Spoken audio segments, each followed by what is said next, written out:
प्रभु यीशु बहुत जल्द आने वाला है। ध्यान से सुनना, इस बात को, बहुत इंपॉर्टेंट है ये बात हर एक विश्वासी के लिए, चाहे वो नया है चाहे वो पुराना प्राचीन है, हर एक विश्वासी के लिए, मेरे लिए भी है। प्रभु आपको इस बात के द्वारा और मुझे इस बात के द्वारा चेताता है कि हम सरगर्म हो, जहाँ से गिरे वहीं से उठे, फिर से पश्चाताप करके फिर से एक नई शुरुआत करें।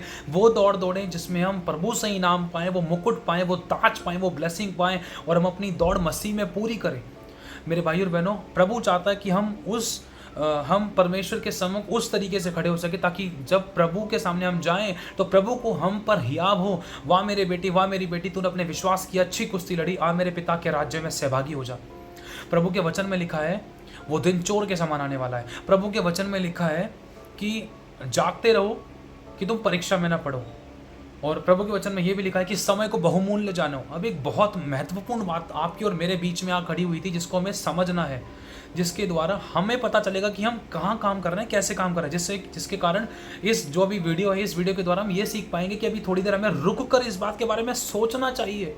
एक सबसे बड़ा सवाल है, उदाहरण के तौर पर अभी जो टाइम हो रहा है, घड़ी में देखिए ध्यान से, अपने फ़ोन में या अपने वॉच के अंदर देखिए, जो भी टाइम हो रहा है अभी, इसी टाइम अभी से लेकर सेम इसी टाइम कल के दिन अगर यीशु मसीह आ जाता है तो हम इन 24 घंटों में क्या कर सकेंगे? कितनों को सुसमाचार सुना सकेंगे? कितनों को बपतिस्मा दे सकेंगे? कितनों को प्रभु के पास लेकर आ सकेंगे? कितनों को प्रभु में खींच सकेंगे? कितनों को अपने परिवारों को सुसमाचार सुना सकेंगे? 1 को, 2 को, 20 को, 30 को, कितनों को ला सकेंगे? सोच कर देखो, जो अब तक हमने इतने लंबे समय से नहीं किया है तो वो एक 24 घंटे में कैसे हो सकेगा? एक बड़ा सवाल है। और खुदा का वचन कहता है, मैं भूखा था, प्यासा था, नंगा था, बंदी गृह में था, तुमने मेरी सुधि ली। हम कितनों के पास गए? आज हमने खुदा के लिए क्या किया है? एक बहुत बड़ा सवाल है। अगर खुदा पूछे आपसे और मुझसे कि तूने मेरे लिए क्या किया है, जो मैं तेरे लिए हर बात का जवाब दूं, हर बात के लिए मैं तेरे लिए खड़ा रहूं, हर बात में तेरे को सपोर्ट करूं, हर बात में तेरे को आशीष दूं, हर बात में तुझे छुटकारा दूं, उद्धार को, अनंत काल का जीवन दूं, तूने मेरे लिए क्या किया है? हम क्या कर सकते हैं खुदा के लिए?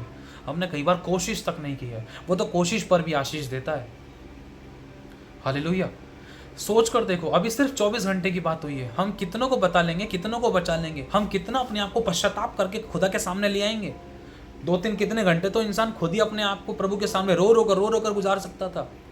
कितनों को बता लेंगे प्रभु के बारे में, कितनों को बपतिस्मा दिला देंगे, कितनों को छुटकारा दिला देंगे, कितनों को उद्धार करा देंगे। उसमें से बहुत से तो ऐसे भी होंगे कि जिसमें सुसमाचार सुनाए, अगर सुसमाचार सुनाते टाइम बहुत से बोलेंगे पहले चमत्कार करके दिखा। अब इतनी सामर्थ्य नहीं है तो चमत्कार कैसे करके दिखाएं? सोच कर देखो, एक उदाहरण दे रहा हूं, चमत्कार को नमस्कार करने वाली बात। लोगों के विषय में अगर हम समझे इस बात को, तो कि लोग क्या सोचते हैं, सोचने वाली बात है। 24 घंटे में हम क्या कर सकते हैं खुदा के लिए? क्या हम उसके सम्मुख, उसके ग्रहणी होंगे, पवित्र, निष्कलंक, निष्पाप, तेजस्वी, सिद्ध, पवित्र कलीसिया बनकर खड़े हो सकते हैं, ताकि जब प्रभु यीशु मसीह कल उसी टाइम पर आए, जिस टाइम उसने हमें 24 घंटे दिए थे, इन 24 घंटों में तुम क्या कर सकते हो? मेरे लिए क्या कर सकते हो? इन 24 घंटों में तुम क्या कर सकते हो कि तुम उठा लिए जाओ?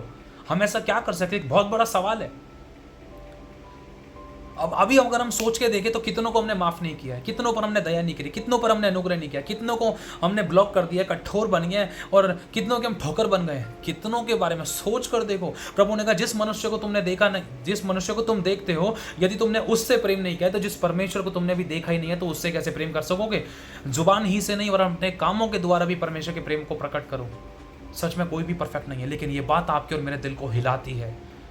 इसलिए प्रभु कहता है, स्मरण कर कि तू कहां से गिरी है, स्मरण कर कि तू कहां से गिरा है, इसलिए ताकि हम तैयार हो, हम छूटने ना पाए। सोच के देखो, 3 घंटे पड़े आपके और मेरे पास। लॉकडाउन के टाइम पे मैंने खुदा के एक दास को देखा, टाट को पहनकर गली गली सुसमाचार सुना रहा था। ये हैरान कर देने वाली बात है। वो पता है इस तरीके से जी रहा था, मुझे नहीं पता यीशु कब आ जाएगा, अब जो मौका है इस मौके को मैं ना गवाऊं। डर किसी का क्यों रखूं? खुदा का डर रखना है मुझे, खुदा का काम है। जितनी हो सके उतनी लोग, उतनी आत्माएं बचाई जाएं। अपनी तरफ से उसने बेस्ट दिया खुदा के कामों के लिए। हालेलुया। यीशु मसीह ने अपने कामों को करने के लिए अपनी जान तलक दे दी, बेस्ट दिया उसने, देरी नहीं करी। हम आज का काम कल करते, कल भी नहीं करते, परसों भी नहीं करते। हम कितने आलस और थकावट से भरे हुए थे। खुदा के काम को आजकल परसों पे टाल देते थे कि कल सुना देंगे सुसमाचार, कल चले जाएंगे चर्च, परसों चले जाएंगे विश्वास में, परसों आ जाएंगे चर्च में। कितनी बातें कर रहे हैं। सोच के देखो, सिर्फ 3 घंटे का अगर खुदा ने आपको मुझे टाइम दे दिया, एक आकाश में घड़ी बनी हुई दिखाई देगी हम सबकी आंखों से, क्लीन आंखों, नंगी आंखों से अगर हमें घड़ी दिखाई दे गई, हम सभी अपनी उस आंखों से देख रहे, कोई वीडियो बना रहे, ये न्यूज़ में आ गया और उसमें लिखा है तेरे पास 3 घंटे हैं, सिर्फ ये लिखा है तेरे पास सिर्फ 3 घंटे हैं। अब उस 3 घंटे के अंदर अगर यीशु मसीह आ जाता है तो आप और मैं क्या कर सकते हैं? क्या अपने पश्चाताप के लिए प्रभु के सामने रोए के प्रार्थना करें कि प्रभु माफ कर दे, क्षमा कर दे, ताकि मैं तेरे लिए उठा ले जाऊं, तेरे पास उठा ले जाऊं? प्रभु ने कहा जिस प्रकार तुम दूसरों के अपराधों को क्षमा करोगे उस प्रकार मैं भी तुम्हारे अपराधों को क्षमा करूंगा। तो सोच कर देखो कितनों को हमने क्षमा नहीं किया, कहां कहां जाना है, कहां कहां भटकना था, कहां कहां जाना था, सोना था, कहां, सो मेनी थिंग्स। छोटी नहीं, बहुत बड़ी बात है। इसीलिए आज ही से हमें यह सोचकर चलना है, हमें नहीं पता यीशु कब आ जाएगा।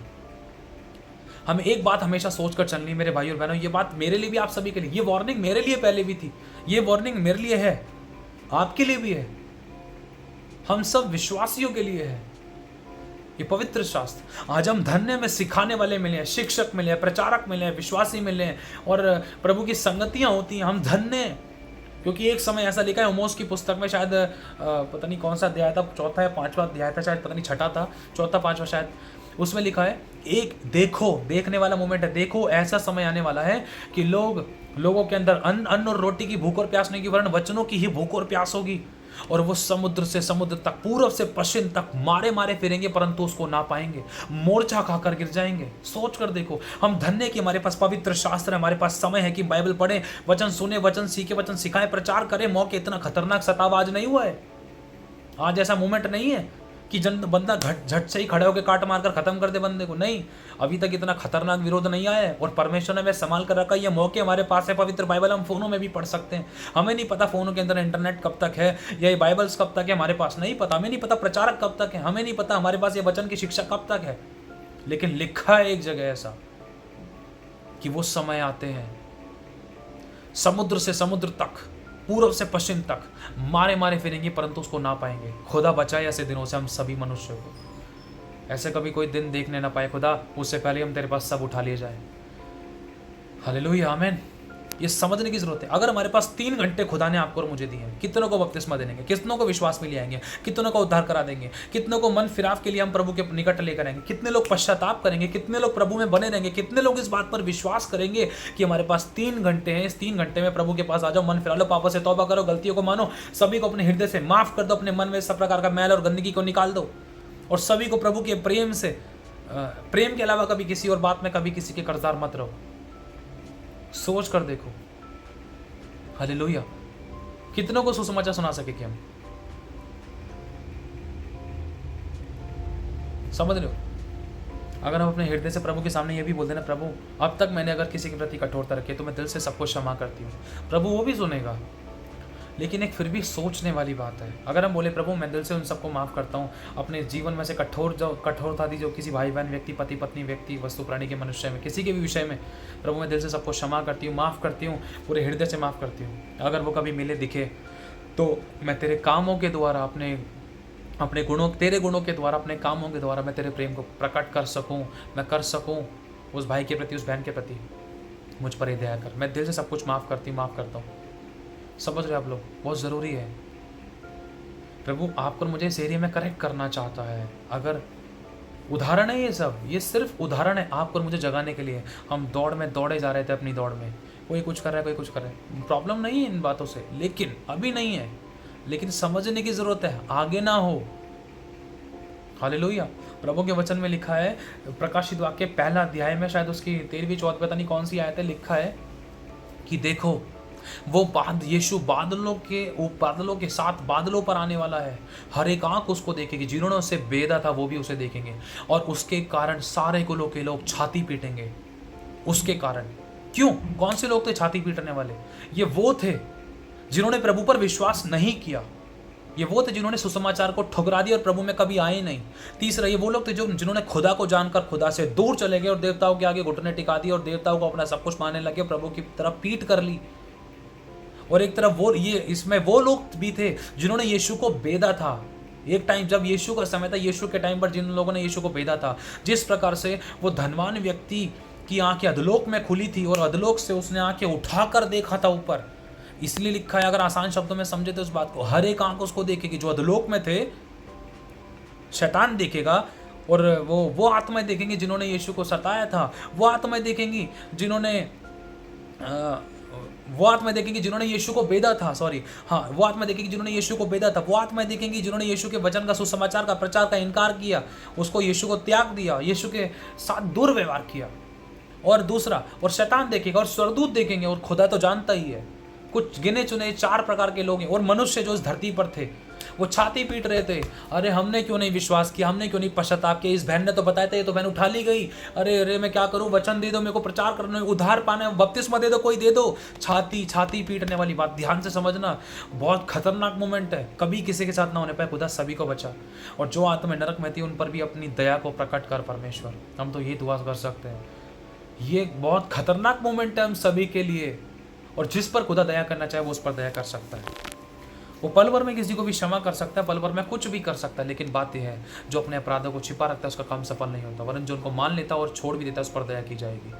अगर आप छोड़ने के लिए कोशिश भी कर रहे हो, अपने दिल से पश्चाताप कर रहे हो, आंखों के आंसू हैं और बहुत रो रहे हो खुदा के आगे, हाँ प्रभु मैं दिल से उसको माफ़ करती हूँ, मैं अपने पति को माफ़ करती हूँ, मैं अपनी पत्नी को, मैं अपने अगुओं को, तेरे दासों को माफ़ करती हूँ, मैं तेरे सम्मुख उस विषय में माफ़ी चाहती हूँ जो मैंने दूसरों के साथ दुर्व्यवहार किया, पाप किया, गलती गुनाह अपराध धर्म किया, माफ़ी चाहती हूँ।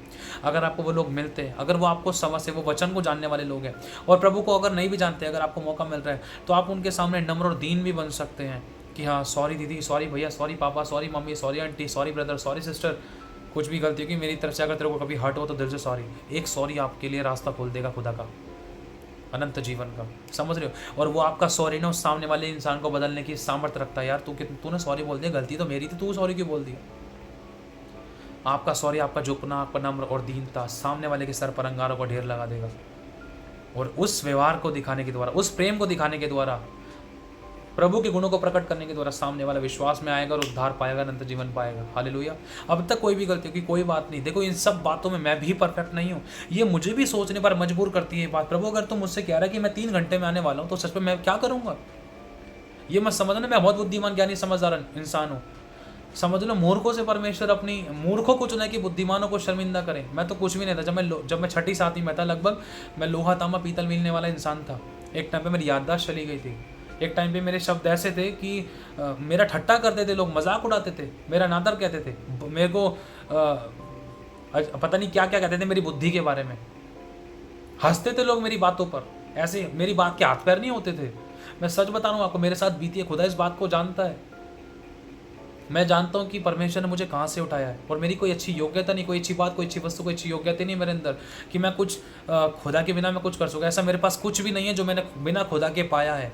जो कुछ भी है वो सब खुदा का दिया, खुदा के अनुग्रह, खुदा की सामर्थ, खुदा की अगुवाई से, खुदा के अभिषेक के द्वारा खुदा ने अपने लोगों के मनों में डाला। खुदा ने मेरी ज़िंदगी, मेरी फैमिली की ज़िंदगी को बदला। लोगों के द्वारा परमेश्वर ने हमें वचन दिया, हमारे अगुओं के द्वारा परमेश्वर ने, दासों के द्वारा, विश्वासी के द्वारा, अन्य जाति के, मतलब अपने लोगों के द्वारा परमेश्वर ने कहीं ना कहीं से हमें, हमारी ज़िंदगी को परमेश्वर अपने मार्ग पर चलाता रहा।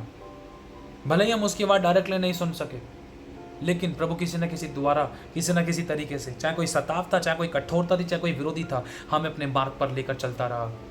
इस सब प्रभु की दया से आज हम जो भी हैं, अपने आप से कुछ भी नहीं है।